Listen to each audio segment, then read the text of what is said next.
ఏమండి ప్రతి ఒక్క కుటుంబములో ఏం చేసుకుంటున్నారు? శ్రమలు, ఏమండి శ్రమలు, బాధలు, ఇరుకులు, సమస్యలు కూడా తెచ్చుకునేవారిగా ఉంటున్నారు.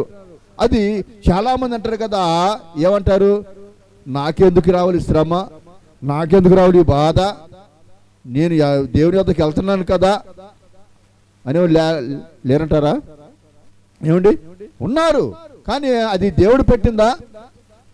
దేవుడు చాలామంది అంటారు దేవుడు పెట్టింది, నాకెందుకు పెట్టాడు ఈ బాధ అని అంటారు. కానీ దేవుడు పెట్టింది కాదు, అది మనకై మనము ఏమండి మనకై మనం తెచ్చుకున్నది. అది దేవుని యొద్దకు రాక, దేవుని మాట వినక, దేవుని యందు భయభక్తులు లేక, ఏమండి భక్తి లేక, భయము లేక మన ప్రవర్తన మనము ఏం చేస్తున్నారు?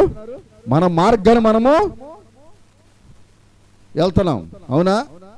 మన సొంత మార్గాన్ని వెతుక్కుంటున్నాం, కానీ దేవుడి మార్గాన్ని వస్తున్నారా? దేవుని మార్గంలోకి వస్తున్నారా?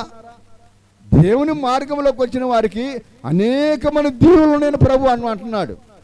మరి ఈ మధ్యాహ్న కాల సమయంలో ఈ దీవులు పొందేవారు ఎవరై అంటే, ఏమండి దేవుని యందు నిరీక్షణ కలిగి విశ్వాసముతో ఎవరైతే దేవుని వద్దకు వస్తారో, ఆయన మార్గంలోకి ఎవరైతే వస్తారో వారికే ఆశీర్వాదం ఉందని ప్రభు చెప్పుడే చెప్పలేదా?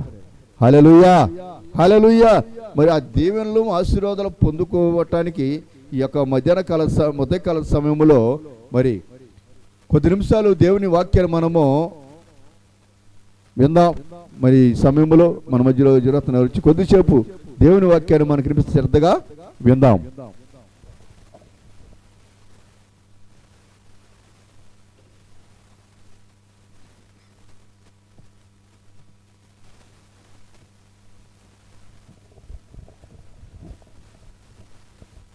Praise the lord. దేవుని నామానికి మహిమ కలుగును గాక. ఒకసారి బిగ్గరగా రెండు చేతులెత్తి దేవుని నామమును మహిమపరుద్దామా. హల్లెలూయా.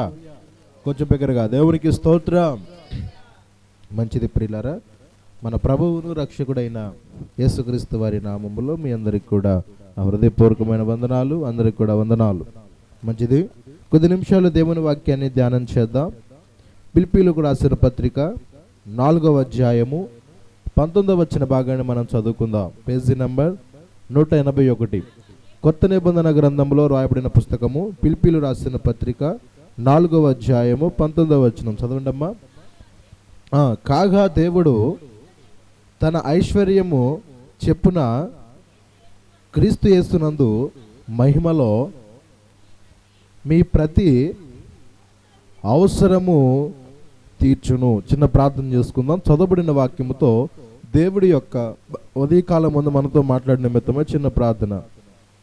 మహాపరిశుద్ధుడా, సర్వశక్తిమంతుడా, సర్వాధికారి యొక్క తండ్రి, ఉన్నతమైన పరిశుద్ధమైన నామాన్ని బట్టి నీకు స్తోత్రాలు చెల్లిస్తున్నాం. ఇంతవరకు నా తండ్రి పాటల వారిని మీరు మహిమ పొందారని నమ్ముచున్నాం. ఇది ఆస్తున్న అల్పుణ్ణి, అభాగ్యుణ్ణి, దౌర్భాగ్యుణ్ణి ప్రభా నీ బలిపీఠం నిలబడి ఉన్నాను ప్రభా. నన్ను మరుగుపరిచి, నా జ్ఞానాన్ని మరుగుపరిచి నీ జ్ఞానముతో నింపండి దేవాని శక్తితో నింపండి. ఇదిగో నా తన మాటలు నిష్ప్రయోజనము ప్రభా, నీ మాటలు ప్రయోజనకరమైనవి కనుక నా నోట అయ్యా నా తన ప్రయోజనకరమైన నీ మాటలు ఉంచమని అడుగుతున్నాం. నీ వాక్యము సెలవిచ్చావు ప్రభా. ఏసుకి నేర్పరచుకొని నరపుత్రాలను చక్కగా నిలబడితే నీతో నేను మాట్లాడుతున్నావు కాబట్టి సమయం నిలబడి ఉన్న నన్ను మరుగుపరిచి నీ జ్ఞానంతో నింపి మాకు ఇక్కడ చేరి కూడా వచ్చిన బిడలక్కును, లైవ్ ద్వారా వీక్షించిన బిడలక్కును, ఆయా స్థలాలకు వచ్చిన వాక్యం వింటున్న బిడలక్కును, వినగల చెవులను, గ్రహించగల మనస్సులు మా అందరికీ మీరు అనుగ్రహించి అల్లరికి పెట్టి చేయడం మీ నామలు దోర్పరిచి నీ నామానికి మహిమ, ఘనత, ప్రభావములు పొందుకోమని యేసుక్రీస్తు నామం పేరిట ప్రార్థించి అడిగి వేడుకొంచు నామ తండ్రి, ఆమేన్. దేవునికి స్తోత్రం. గట్టిగా చూద్దాం ఒకసారి. హల్లెలూయా. దేవునికి స్తోత్రం. మంచిది ప్రియులారా, చూడండి చదవబడిన వాక్య భాగం మనం పరిశీలన చేస్తే ఫిలిప్పీయులకు రాసిన పత్రిక 4వ అధ్యాయము 19వ వచన భాగాన్ని మనము చదువుకుందాం. ప్రియులారా, కాగా దేవుడు తన ఐశ్వర్యము చొప్పున క్రీస్తు యేసునందు మహిమలో మీ ప్రతి అవసరము తీర్చును. దేవునికి స్తోత్రం. చదవబడిన వాక్య భాగము ఎవరు మాట్లాడుతున్నారు? చదవబడిన ఈ మాట, మీరు చదివించిన ఈ మాట మనమందరం చదువుకున్న ఈ మాట ఎవరు మాట్లాడుతున్నారు, ఎవరితో మాట్లాడుతున్నారు కావాలి, చెప్పాలి. దేవునికి స్తోత్రం. అపోస్తలుడు పౌలైనా ఇంకా ఎవరు లేరా? ఉన్నారా లేరా? 1వ అధ్యాయం 1వ వచనం మనం చూస్తే, ఫిలిప్పీలో ఉన్న క్రీస్తు యేసునందలి సకల పరిశుద్ధులకును అధ్యక్షులకును పరిచారకులకును క్రీస్తు యేసు దాసులైన పౌలు తిమోతి శుభమని చెప్పి రాసిన పత్రికే ఫిలిప్పీలు రాసిన పత్రిక. దేవునికి స్తోత్రం. అంటే ఈ గ్రంథంలో ఎవరు రచించారు అంటే ఇద్దరున్నారు. ఫిలిప్పు ఉన్నాడు, పౌలు గారు ఉన్నారు, తిమోతి శుభమని చెప్పి రాస్తున్నారు. ఉందా లేదా అక్కడ మాట? ఇప్పుడు చదవబడిన మాట ఒక పౌలని మనం అనకూడదు, ఇద్దరు ఉన్నారు అక్కడ.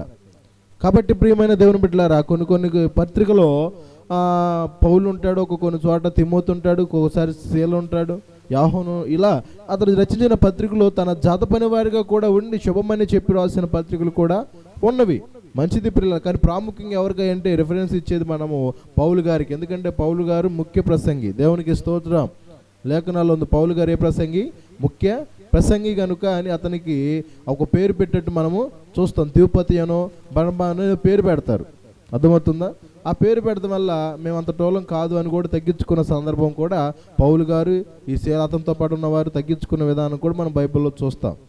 సరే, ఏది ఏమైనప్పటికీ ప్రియులారా, ఇక్కడ ఈ పత్రికలో రాయబడిన ఒక మాటను మనం పరిశీలన చేస్తే, కాగా దేవుడు తన ఐశ్వర్యం చొప్పున క్రీస్తు యేసునందు మహిమలో మీ ప్రతి అవసరము తీర్చబడును. దేవునికి స్తోత్రం. ఈ మాట ఎవరితో అంటున్నాడు? ఫిలిప్పీలతో అంటున్నాడు. ఫిలిప్పీలో ఉన్న పరిశుద్ధులతో అంటున్నాడు, పరిచారకులతో అంటున్నాడు, అధ్యక్షులతో అంటున్న మాట పౌలు గారు. ఏమని? కాగా క్రీస్తు యేసునందు మహిమైశ్వర్యం చెప్పున, తన ఐశ్వర్యం చెప్పున మీలో తన మహిమలో మీ ప్రతి అవసరము తీర్చబడును. దీన్ని బట్టి మీరు గమనిస్తే ప్రియులారా, దేవుడు వేటిని తీర్చేవాడయ్యా అంటే అవసరములను తీర్చేవాడు. దేవునికి స్తోత్రం. ఏం తీర్చేవాడు? అవసరాలను తీర్చే దేవుడు మన దేవుడు. మన దేవుడు ఎటువంటి దేవుడు?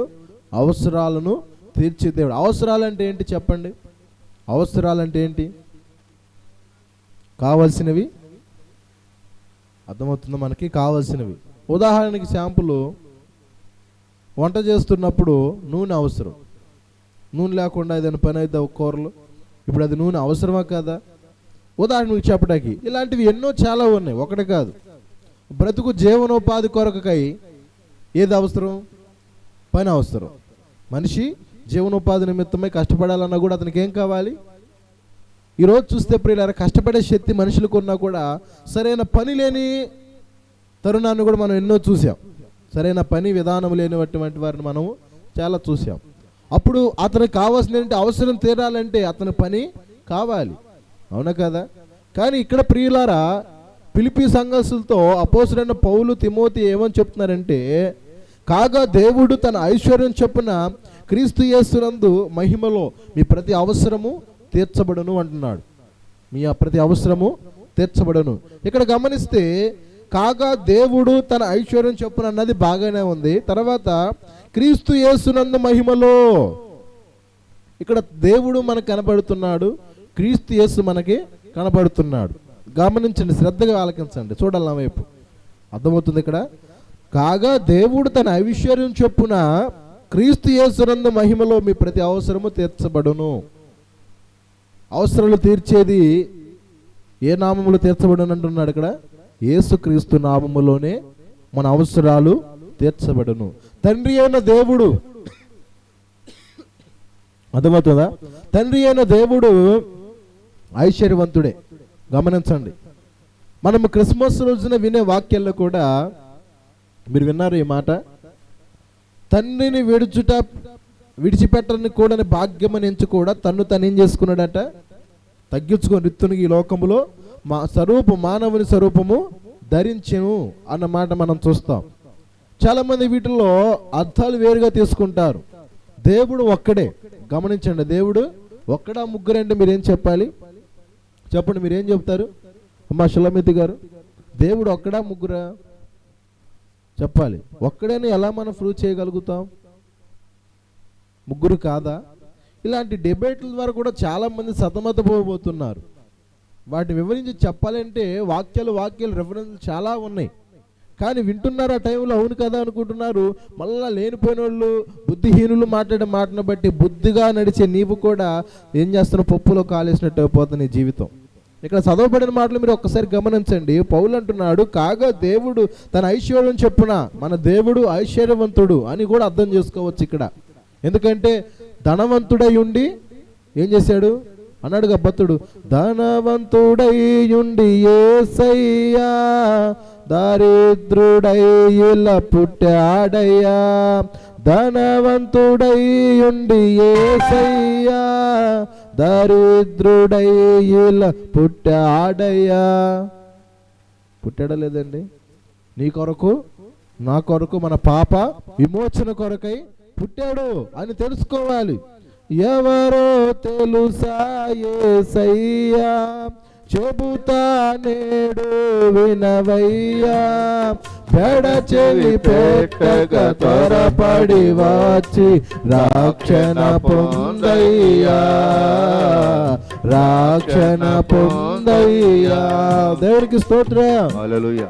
తెలుసుకోవాలి ఈరోజు ఎవరు నీ దరిద్రతను పోగొట్టేది ఎవరో నువ్వు తెలుసుకోవాలి. నీ అవసరాలు ఎవరు తీరుస్తారో తెలుసుకోవాలి. నువ్వు కోరుకున్న రేవుకు నడిపించేది ఎవరో తెలుసుకోవాలి. తెలుసుకొని నువ్వు అందులో ప్రవేశిస్తే నీ అవసరము తీర్చబడిద్ది.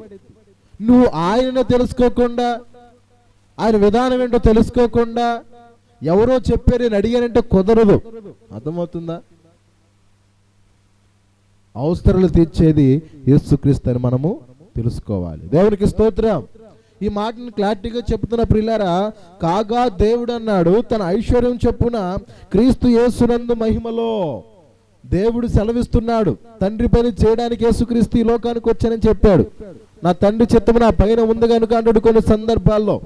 ఆయన చిత్తాన్ని నెరవేర్చడానికి వచ్చానే కానీ నా ఇష్టం నెరవేర్చడానికి నేను రాలేదంటాడు. అసలుకి ఆయన ఈయన, ఈయన ఆయన, ఆయన కాదా అసలుకి? చెప్పండి, మిమ్మల్ని అడుగుతున్నా. ఆయనే ఈయన, ఈయనే ఆయన, అసలు వీళ్ళిద్దరు కాదా అడుగుతున్నా మిమ్మల్ని, చెప్పాలా? ఆయనే ఈయన, ఈయనే ఆయన, ఆయన కాదా? ఆయనే ఈయన, ఈయనే ఆయన. నావన్నీయు నీవి, నీవన్నీయు నావి అన్నాడు. అంత అధికారం ఉందంటే ఏంటి? ఆయనే సాక్షాత్తు తను తగ్గించుకుని లోకానికి వచ్చాడు. దీన్ని బట్టి మీరు ఒక అండర్లైన్ చేసుకోవాల్సిన మాట ఏంటంటే ఐశ్వర్యాన్ని మీరు అండర్లైన్ చేసుకుంటే అప్పుడు అర్థమవుతుంది కదా, ఐశ్వర్యవంతుడు మన దేవుడు, మనం ఆరాధిస్తున్న దేవుడు ఐశ్వర్యవంతుడు, సర్వలోక మానవాళిని విశ్వాసం సృజించిన సృష్టికర్త. అర్థమవుతుందా? కానీ మానవుని పాపాన్ని బట్టి ఈ లోకంలో పాపం అనే ఉనికి ఎక్కువైపోవటం వలన, చెడుతనం ఎక్కువైపోవటం వలన ఏ ఆత్మ నశించిపోకూడదని తను తాను తగ్గించుకొని రిత్తునికి లోకానికి వచ్చి మానవుని రూపం ధరించి మన మధ్యలో ఒకడిగా మనకు సువార్త చేసి ఏది మార్గము, ఏది సత్యము, ఏది అసత్యము, మీరు ఎలా నడుస్తున్నారు, మీరు గుడ్డిగా కనులు ఉన్నారే కానీ గుడ్డివాడు గొప్పవాడని కొన్ని సందర్భాలు ఉపమానాలు చెప్పి అనేకులను దేవుని వైపు త్రిప్పాడు. దేవునికి స్తోత్రం. ఒక సేవకుడుగా ఆయన ఈ లోకానికి వచ్చాడు. ఒక సేవకుడు ఎలా ఉండాలి అన్న విషయాన్ని కూడా ఆయనలో మనం నేర్చుకోవచ్చు. ఒక పరిచారకుడు ఎలా ఉండాలి అని ఆయన్ని చూసి మనం నేర్చుకునే సందర్భాలు చాలా ఉన్నాయి చదివితే వాక్యాల్లో. అర్థమవుతుందమ్మా? కనుక ప్రియమైన దేవుని బిడ్డలారా, ఐశ్వర్యం చెప్పున కానీ మీ అవసరాలు తీర్చబడేది క్రీస్తు యేసునందు మహిమలో మీ ప్రతి అవసరము తీర్చును. దేవునికి స్తోత్రం. మన దేవుడు ఏం తీర్చేవాడట? తీర్చడా లేదా? యేసుక్రీస్తు వారి అవసరాలు తీర్చడా లేదండి? చూడండి ఆ మాటను, యోహాను సువార్త 2వ అధ్యాయము 3వ వచనం. అక్కడ ఏ అవసరతను తీర్చాడో చూద్దాం. యోహాను సువార్త 2వ అధ్యాయము 3వ వచనం చదవమ్మా. ద్రాక్షరసము అయిపోయినప్పుడు యేసు తల్లి వారికి ద్రాక్షారసము లేదని ఆయనతో చెప్పగా యేసు ఆమెతో, అమ్మా నాతో నీకేం పని? నా సమయం ఇంకను రాలేదు. ఆయన తల్లి పరిచారకులను చూసి ఆయన మీతో చెప్పున్నది చేయుడే. దేవునికి స్తోత్రం. ఇక్కడ ఏంటంటే అవసరం, కానా విందులో అక్కర నెరిగి నీటిని ద్రాక్షరసముగా ఏం చేశాడు? మార్చాడు. మార్చడం లేదండి. కానా విందులో ఏముంది అక్కడ? అక్కర, వారికి అవసరమైంది ఉంది. గమనించారు లేదా ప్రియులారా? 3వ దినమున గలిలయలోని కానాను అనే ఊరిలో ఒక వివాహం జరిగిందట. ఎక్కడ జరిగిందంట? కానాను అనే ఊరిలో. అదే ప్రాంతానికి చెందిందంటే గలిలయ ప్రాంతానికి చెందిన గ్రామంలో ఒక కానాను అనే గ్రామం ఉంది. అక్కడ వివాహం జరుగుతుంది. వివాహం అంటే ఎంత ఖర్చు ఉండిద్ది, వివాహం అంటే ఎంత భారంగా ఉండిద్ది, వివాహం అంటే అన్నీ ఉంటేనే ఘనంగా చెప్పుకుంటారు. ఈరోజు మనం చూస్తే ప్రియులారా, చిన్నది లేదంటే దాని గురించి ఏం చేస్తున్నారు చెప్పండి? ప్రజలు ఎగతాళి చేసేస్తున్నారు. అరే ఇంత పెట్టుకున్నాడు కానీ ఇది లేదురా నాయన, ఇంత చేసుకున్నారు కానీ అది లేదురా నాయన, అంత బాగా చేసుకున్నప్పుడు వంటలు సరిగ్గా ఉన్నాయారా అని ఎంతమంది ఎన్ని రకాలుగా అనుకుంటారండి. ఒక ఘనమైన ఫంక్షన్ జరుగుతున్నప్పుడు అక్కడ చిన్న లోటు వస్తే తమాయించుకునే వాళ్ళు ఈ రోజుల్లో లేరు. ఎందుకంటే నువ్వు ఎంత ఘనంగా జరిగినా కూడా అక్కడ చిన్న కొరత ఏర్పడిందంటే దాన్ని బట్టి నువ్వు ఘనంగా చేసే అంత పేరు కూడా ఈ చిన్న పని ఏం చేసిద్ది? తీసేసేసిద్ది, తీసి తొంగలో దొక్కేసిద్ది. ఏం జరిగింది? అంత జరిగినంత మాత్రాన భోజనం సరిగా ఉండాలి అంటాడు ఒకడో, ఆ భోజనాలు బాగున్నాయి అనుకో పెళ్లి కూతురు సరిగా ఉండాలి అంటాడు ఇంకొకడో, పెళ్లి కూతురు సరిగా ఉన్నంత మాత్రం పెళ్లి కొడుకు ఆ ఎత్తు పొల్లి అంటాడు ఈడొకడో. ఏమండి ఎన్ని తతంగాలు ఉంటాయండి పెళ్ళిళ్ళలో. చూసారా ఎంత? అసలు పెళ్లి చేసుకునేటప్పుడు, పెళ్లి జరిగేటప్పుడు ఎన్నో ఆటంకాలు బంధువుల నుంచి. ఆమెను చెప్పిన మాట ఏం లేదని ఒకడు, నేను ఒక్కడిని నియమిస్తే ఆడు పెత్తనం చేస్తాడు ఏందని వాళ్ళ లోకంలో వాళ్ళు వీళ్ళు ఉసుకలుపుకొని ఆ పెళ్లిని కాస్త పరలోక సంబంధించిన పెళ్లి చేయాలని దేవుడు చెబుతుంటే వీళ్ళేమో ఇష్టానుసారంగా మాటలు సాగలేదని, వారు అనుకున్నది సాగలేదని అడుగులు పెట్టుకొని ఇంట్లో వాళ్ళే రాకుండా గదుల్లో తలుపేసుకొని ఊరెళ్ళేవులే బాగలేదులేని ఎన్ని సాకులు చెప్పి ఎగనం పెట్టినోళ్ళు లేరండి. అమ్మా ఉన్నారా లేరా? పెళ్ళిళ్ళు అలా జరుగుతున్నాయి ప్రియులారా. జరగవని నేను అంటలా. కానీ ఇక్కడ యేసు ప్రభు చేసిన అద్భుతం ఏంటో తెలుసా మీకు? యేసు ప్రభు వారు చేసిన అద్భుతం ఏంటో తెలుసా? నేను ఇందాకే చెప్పా, కాగా దేవుడు ఐశ్వర్యము చెప్పిన క్రీస్తు యేసునందు మహిమలో మీ అవసరము తీర్చబడును అన్న మాట మీరు అండర్లైన్ చేసుకోమన్నా. దేవుడు ఐశ్వర్యవంతుడని మీరు గుర్తుంచుకోండి. తను తగ్గించుకుని లోకాన్ని దరిద్రుడికి వచ్చింది కూడా ఈయనని మీరు బాగా గుర్తుంచుకోండి.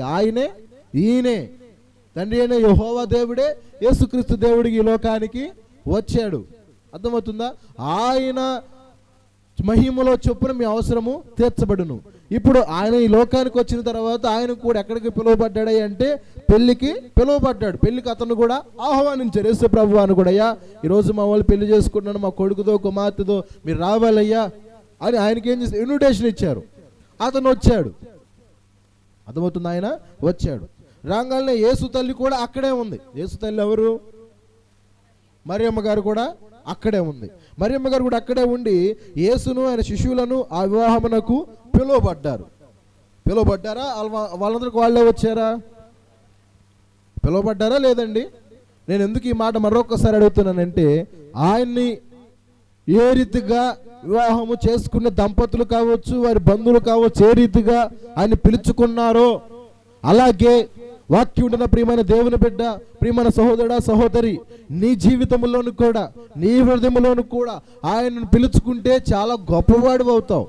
ఆయన నీ హృదయంలోకి ఆహ్వానిస్తే ఆశీర్వాదకరంగా ప్రభు మిమ్మల్ని చేస్తాడు. దేవునికి స్తోత్రం. చేస్తాడా చేయడా? ఇప్పుడు వివాహానికి పిలుచుకున్నారు, చాలా సంతోషం. అర్థమవుతుందా? ఆయన వివాహానికి ఆయనని పిలుచుకున్నారు. వచ్చాడు ప్రభు. అక్కడ రాగానే వారిలో గొనుగుళ్ళు ఏర్పడుతున్నాయి, సనుగుళ్ళు గొనుగుళ్ళు. ఏమైపోయింది? ద్రాక్షరసం అయిపోయింది. ఏమైపోయిందంట? ద్రాక్షరసం అయిపోయింది. అదేంట్రా ద్రాక్షరసం అయిపోవటం ఏంటి? తాగేవాళ్ళు ఒకటికి 4 ట్రిప్పులు వేస్తున్నాడు అయ్యా. అర్థమవుతుంది? ఒకసారికి కాదు, ఏం చేస్తున్నారు? ఒకటికి 4 సార్లు తాగుతున్నారు. వండుకునేది బాణలో అయిపోయింది. ఆ లేవిడితనం అసలు అర్థం చేసుకుని ఆ టైంలో అమ్మో ఎలా జరుగుతుంది ఏంటని సమాజం కూడా గ్రహించాలి ఈ విషయాన్ని. ఈ రోజుల్లో ఉండి చేసుకునే వాళ్ళు ఉంటారు, లేకుండా చేసుకునే వాళ్ళు కూడా వివాహాలు కొందరు ఉంటారు. కానీ లేనివాడు ఏం చేస్తాడు చెప్పిన ఉన్నవాడి దగ్గరికి వెళ్ళి ఇంకా అతను అలా చేశాడు ఇలా చేశాడని ఏలెత్తి చూపిస్తాడు. అలా ఇంకో కొన్ని చోట్ల జరిగింది. కొన్ని చోట్ల పేదోడు చేసుకున్నాడు అనుకో, ఆ కాడికి ఎందుకంత ఎవడు పెట్టుకోమన్నాడు, ఆ దండల మాట అయిపోలా, ఈజిపోతే పోలే, ఎన్ని మాటలని అనుకున్నాను నేను కూడా కొన్ని స్థలాల్లో ప్రియులారా. అవమానపరచడానికి ఏదో శుభమంటు వాడు చేసుకుంటుంటే వచ్చిన వాళ్ళు వచ్చిన దాన్ని బారు కొందరు ఏం చేస్తారు, ఏదో ఒకటి గేలు పెట్టి ఆడ తగురు రేపు సైలెంట్ తప్పుకునే వాళ్ళు ఉన్నారండి ఈ రోజుల్లో. ఉన్నారా లేదా పేదరు గారు? చాలామంది ఉన్నారు ఈ రోజుల్లో. దయచేసి అలా ఉండకూడదు. ఎందుకంటే ప్రభు చెప్పిన మాట ఏంటంటే మీకు తగిన శక్తుల ప్రకారం వారికి చేయూత అందించమన్నాడు. అంతేగాని చెలగాటాలు రేపమనలా. అర్థమవుతుంది? మనకున్న దాంట్లోనే చేస్తే చెయ్యి, లేదా మౌనంగా ఉండు, పిలిస్తే వెళ్ళు, నీ వంతుకు నువ్వు చేసేస్తూ సమృద్ధికి వచ్చేసేయి. అంతేగాని పక్కన వాళ్ళతో చెబుతావు, అసలోడితో చెప్పవు నువ్వు మళ్ళీ ఆ మాట. ఏంద్ర ఇదంతతో చేశాడు, ఇదంతా ఎందుకు రోతగా చేశాడు, ఏంటిది? అవునా కదా పిల్లలు? అట్లా చెప్పి తేడా చేసుకుంటారు. ఈ విషయాన్ని ఎందుకు చెప్తానంటే మీరు ఈ అధ్యాయంలో నేను చెప్పే విషయాల్లో అండర్లైన్ చేసుకోవాల్సిన మాట ఏంటంటే యేసు ఆయన శిష్యులు కూడా వివాహానికి పిలువబడ్డారు. చాలా సంతోషం. అక్కడ జరుగుతున్న సందర్భాలను చెవుని పడిని అయిపోయింది, ఆక్షరసము అయిపోయింది. సంతోషంగా మంచి ఉద్యోగం జరిగే సందర్భం వాళ్ళకి కోల్పోయింది. అర్థమవుతుందా? ఈ రోజుల్లో కానీ ఒక డీజే పెట్టుకుని అదేనా ఆపరేటర్ రాలేదనుకో, దాని గురించి ఎట్ట అడుగుతున్నారు? అరే అంత ఉద్యోగం ఉన్న దాన్ని ఎట్లా జడగొట్టేవి అనుకుంటున్నారు లేదా? ఎంత ఖర్చు పెడితే నడచేస్తున్నామని సౌండ్ సిస్టమ్ విషయంలో కావచ్చు, ఏమండి, లేదా పెళ్లి పెద్దల విషయంలో కావచ్చు, అలా చిన్న చిన్న జరుగుతూనే ఉంటాయి.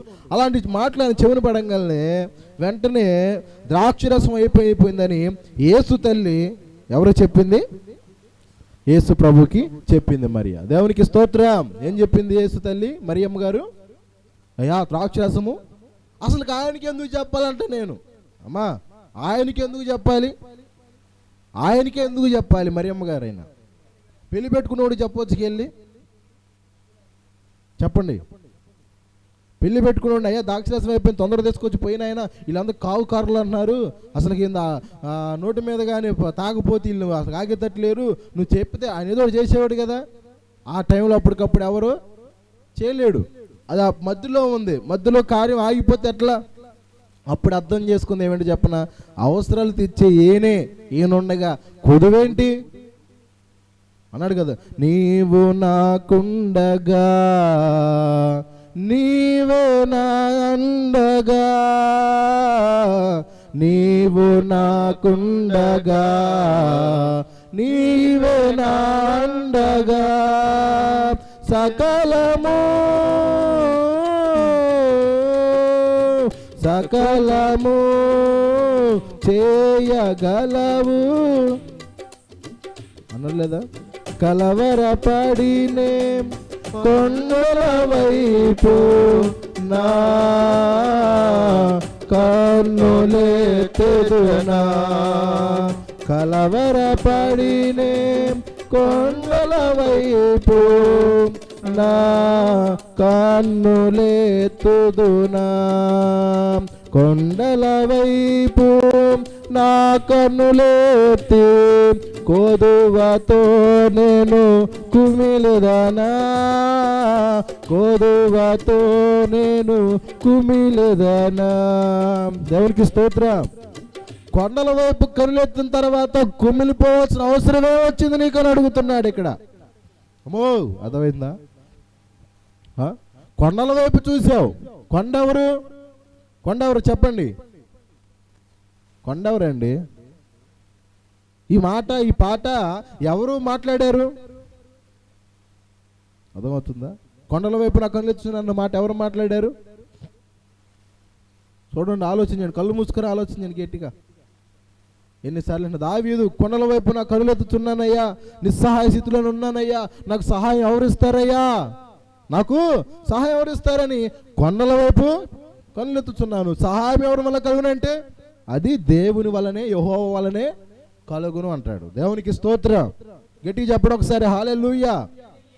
ఆయన వల్ల నాకు సహాయం కలుగును. దీన్ని బట్టి మీరు అర్థం చేసుకుంటే ఇక్కడ ఆ పాటలో కూడా చక్కగా యేసన్న గారు ఇలా వర్ణించాడు. కొండల వైపు కన్నులెత్తుతున్నాను, కొదువుతో నేను కుమిలేదని అంటాడు. అవసరం లేదు. ఏంటి కొదువుతో కుమిలిపోవడం అవసరము లేదు. నువ్వు ఎందుకు కుమిలిపో అవసరం లేదండి. నువ్వు దేని వైపు చూసావు చెప్పాలి. దేని వైపు చూసావు? కొండ వైపు చూసావు. కొండ వర్ణించాలంటే అది ఏ స్థానంలో ఉండిద్ది? ఉన్నతమైన స్థానంలో ఉండిద్ది. కొండను చూడాలంటే గమనించిన అనుభవాన్ని, కొండను చూడాలంటే తలగా దించుకునే కానొచ్చిద్దా, ఎత్తితే చూస్తే కానొచ్చిద్దా? తలగా ఎత్తితేనే కానొచ్చిద్ది. నువ్వు కొన్ని ఒక 50 కిలోమీటర్లు కావచ్చు, అంత ముందే కావచ్చు, కిలోమీటర్ల అడవుల్లో ఉన్నా కూడా కొండ నీకు కానొచ్చింది. ఎందుకంటే దానికి ఉన్న విలువ, అది పర్వతముకు కొండకున్న విలువ అలాంటిది. అలాగే మనం ఆరాధిస్తున్న దేవుని విలువ కూడా అంతే. నువ్వు ఎంత దూరంగా ఉన్నా, లోకములో ఎంత పాపములో పడిపోయి దేవునికి దూరంగా ఉన్నా కూడా ఆయన నీకు కనపడుతూనే ఉంటాడు. కానీ ఆయన మాట మాత్రం నువ్వు అర్థం చేసుకోవు. అవునా కదా? ఆయన మాట మాత్రం నువ్వు అర్థం చేసుకో. కనుక ప్రియమైన దేవుని బిడ్డలారా, ఈ యొక్క ఉదయకాల సమయంలో ఆయన కొండ అయిన దేవుడు. అందుకే ఆమె అడిగింది, అవసరాలు తీర్చేది పెట్టుకున్నవాడు తీర్చడు. కానీ గమనించండి ఈ మాట, అప్పటికప్పుడు తీర్చలేడు. తీరుస్తాడేమో, తన కలిగిన ధనాన్ని బట్టి బహుశా తీర్చవచ్చు, కానీ టైం పట్టింది. కానీ ఆ టైంలో కావాల్సిన ఏంటి? క్షణములు అది అవ్వాలి. వాళ్ళు ఆవురావురమంటున్నారు, మాకు తొందరగా కావాలి, ఇదేంటి అని. అందుకని ఏమి కొండ వైపే చూసింది మరియా కూడా. కొండ ఎవరు అనుకున్నావు? దేవుడు. అయ్యా ద్రాక్షరసం అయిపోయింది, నువ్వే ఏదో చేయని చెప్తే అక్కడ ప్రభు చెప్పిన కొన్ని మర్మమయుక్తమైన మాటలు కొన్ని ఉంటాయి. వాటి గురించి మనం వెళ్తే సమయం చాలు. కాబట్టి మన అంశం ఏంటంటే ఆయన అవసరాలు తీర్చేవాడు. ఆయన ఏం తీర్చేవాడు? అవసరాలు తీర్చేవాడు. కొన్ని సందర్భాలు జరిగిన తర్వాత 7వ వచనం చదవమ్మా. 6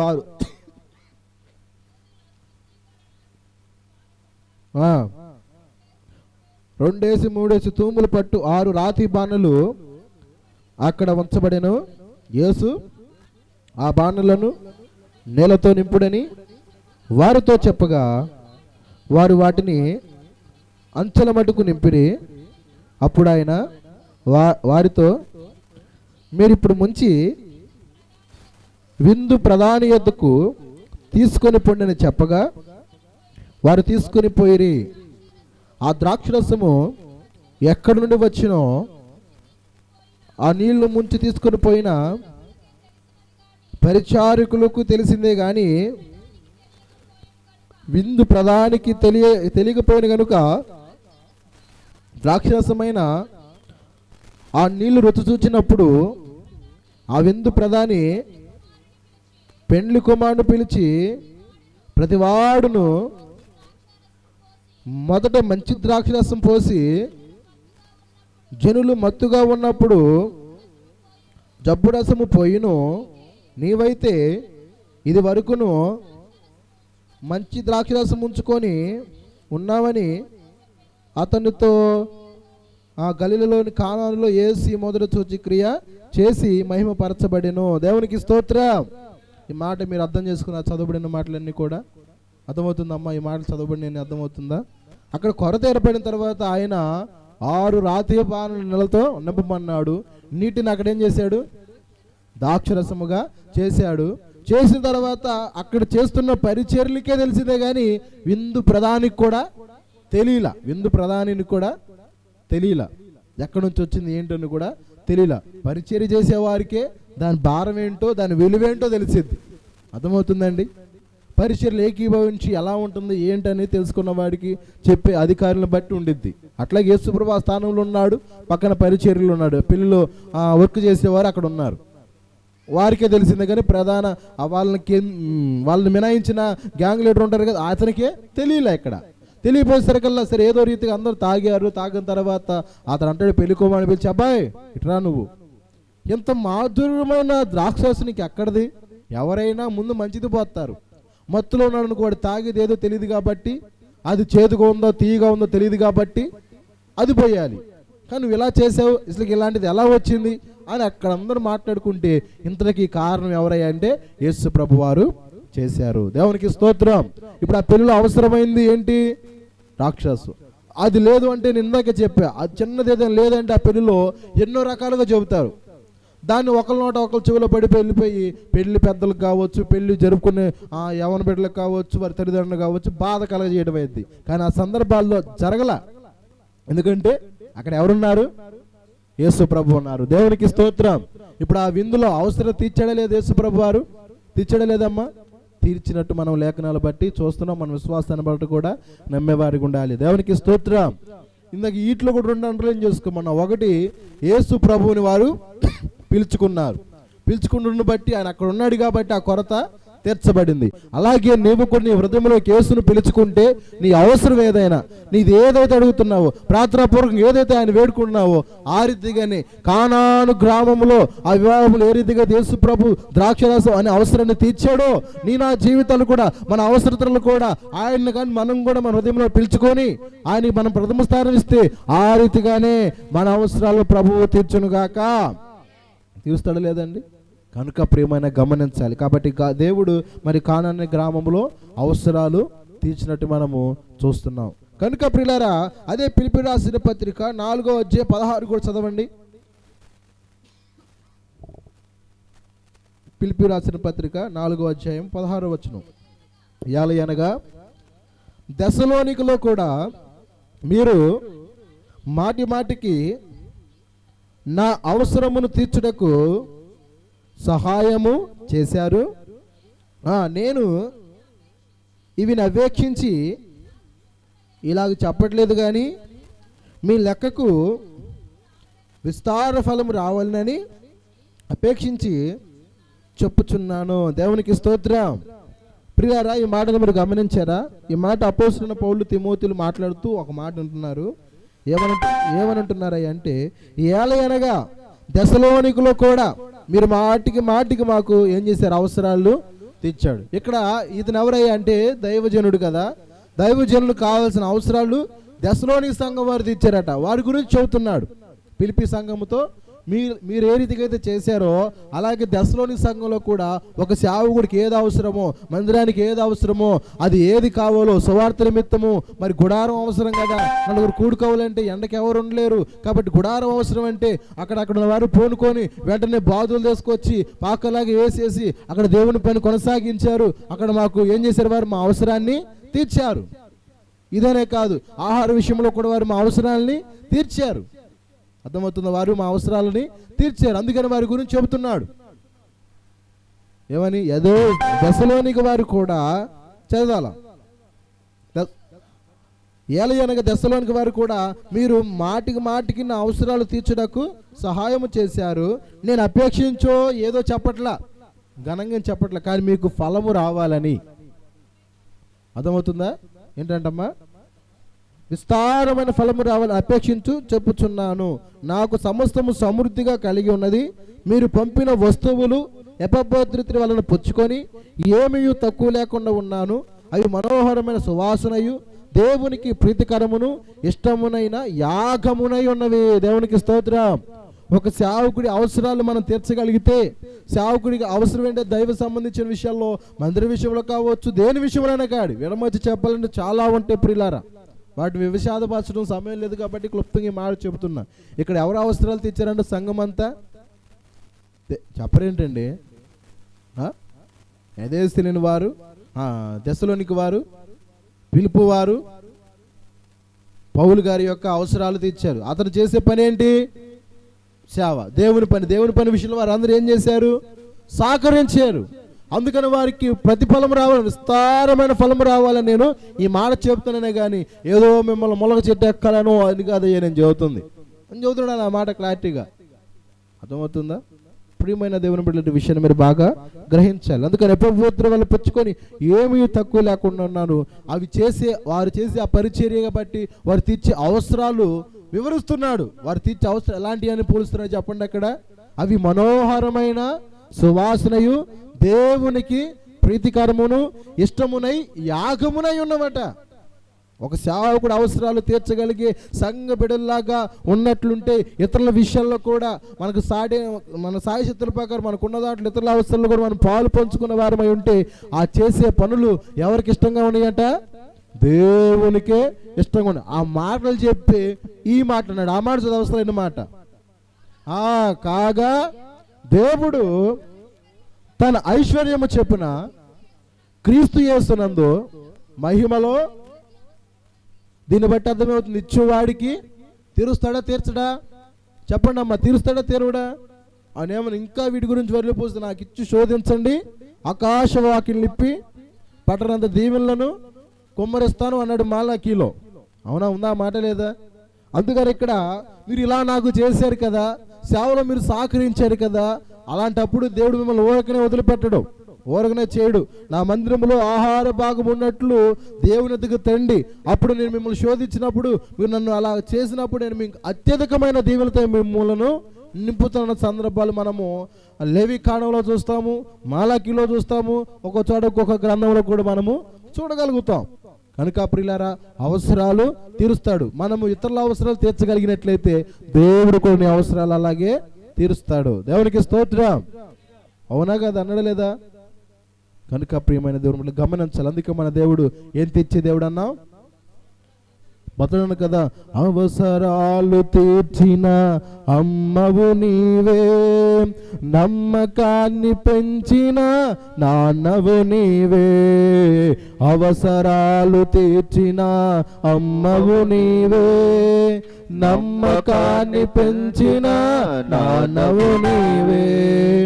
మమతల మహారాజా యేసు రాజా, మమతల మహారాజా యేసు రాజా, మమతల మహారాజా యేసు రాజా, మమతల మహారాజా నా యేసు రాజా.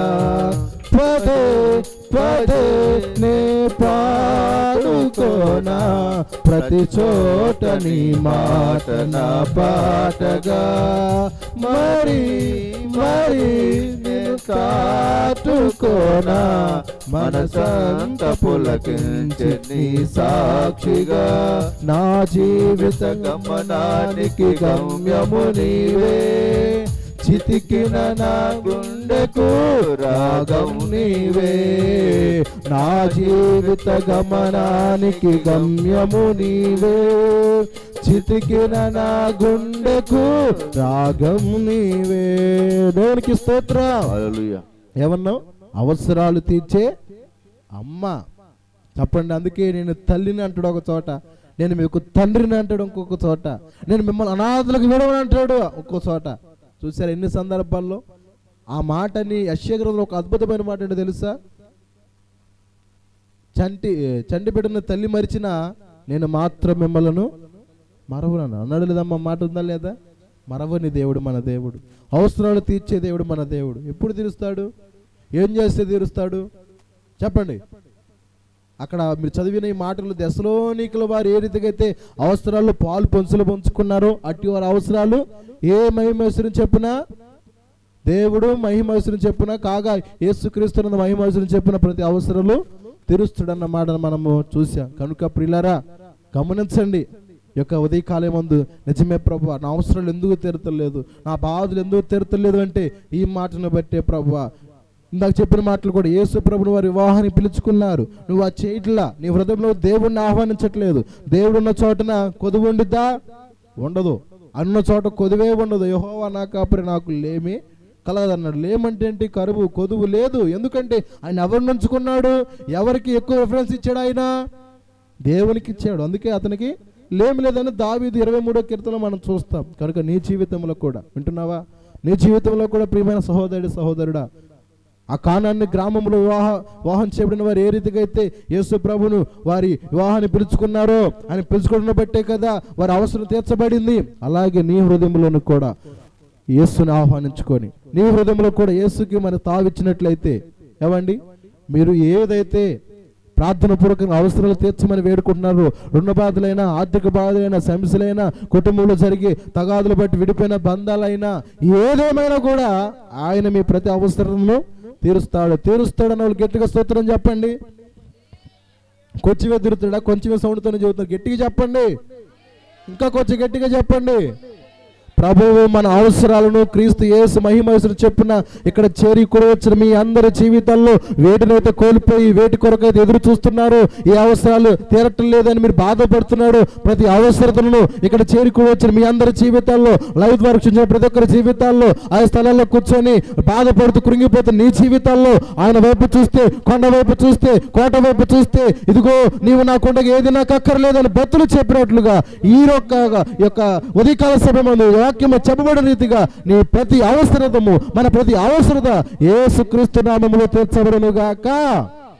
ఆమేన్. ప్రార్థన చేసుకుందాం. ఈ క్లుప్త సందేశమును దేవుడి వినికుల్లో దీవించి మిమ్మల్ని అందరిని కూడా ఆశీర్వదించును గాక. ఆమేన్. దేవుని చిత్తం అయితే ఇంకెవరు అవసరాలు తీర్చాడు అనేది ఇంకా దేవుని చిత్తం మరొకసారి మనం ధ్యానం చేద్దాం, ప్రార్థన చేసుకుందాం. ప్రభువా, నువ్వు అవసరాలు తీర్చేవాడివి కదయ్యా.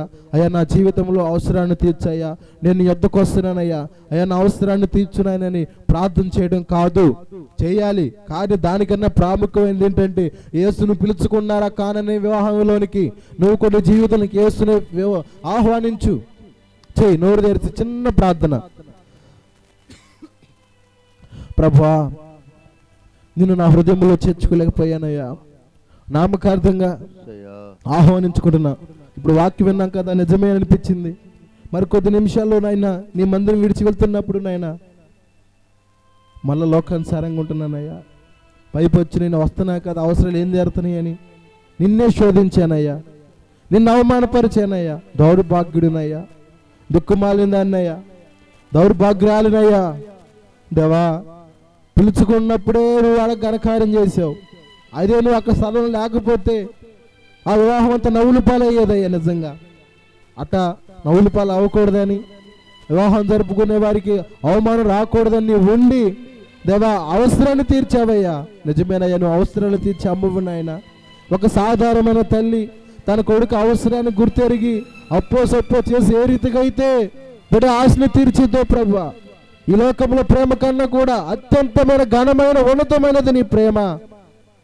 ఆ రీతిగా ప్రతి ఒక్క భక్తులు అవసరాలు తీర్చేవాడివయ్యా. దావీదు అవసరాలు తీర్చావయ్యా దేవా. కానన్న గ్రామంలో అవసరాన్ని తీర్చావు నాయన. మయా మా జీవితంలో కూడా ఎన్నో అవసరాలు ఉన్నాయ్యా.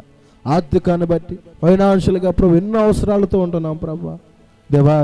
ముఖ్యంగా తీర్చేవడం విశ్వసిస్తున్నాం, కానీ హృదయంలో మాత్రం పరిపూర్ణంగా చేర్చుకోలేకపోతున్నాం. దయతో మమ్మల్ని క్షమించి నీ వాక్యాన్ని బట్టి ఈ రోజు నుంచి క్షణము నుంచి వాక్య వినబడిలో మీరు దీవించి వారి జీవితాల్లో కూడా ఏ రీతిగా అయితే నిన్ను పిలుచుకున్నారో మా అందరి హృదయంలో మిమ్మల్ని కూడా ఆహ్వానించుకునే భాగ్యము దయచేసి ఈ క్షణం నుంచి ఈ రోజు నుంచి ఈ క్షణము నుంచి మా హృదయంలో నీవే కొలువై ఉండమని దేవా. ఇదిగో మరొక విషయం చెప్పాం, దశలోనికి వారు కూడా మాటికి మాటికి మా అవసరాలు తీర్చవచ్చారు. మీ వలనే ప్రభా దైవజనుడు మరి పౌలు గారు తిమోతి గారు చెప్పిన సందర్భాన్ని మాకు జ్ఞాపకం చేసాం.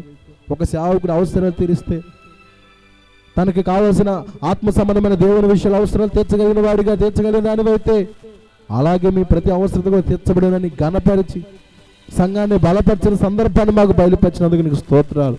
కాబట్టి ఇక్కడ చేరుకోడు సంఘ బిడ్డలు మీరు దీవించండి. వారి ఏ అవసరాలతో ఏ అక్కర్లతో ఏ రుణబాధలతో నీ ఎద్దకు వచ్చని తెలుసు కనుక ప్రతి అవసరతని మయం అవసరం చెప్పున తీర్చి సమృద్ధి దయచే నీ సన్నిధిలో సమృద్ధి ప్రతి ఒక్క బిడ్డలు అనుభవించే భాగ్యాన్ని మా అందరికి మీరు దయచేసి విన్న మాటలు వ్యర్థంగా పోకుండా మా అందరి హృదయాల్లో నిరుకట్టు ఫలింతలు కృప చూపమని నజరేయుడైన యేసుక్రీస్తు నామం పేరట ప్రార్థించి అడిగి వేడుకొనిచున్నాము మా తండ్రి, ఆమేన్. అందరికి వందనాలమ్మా, అందరికి వందనాలు, అందరికి వందనాలు, వందనాలు.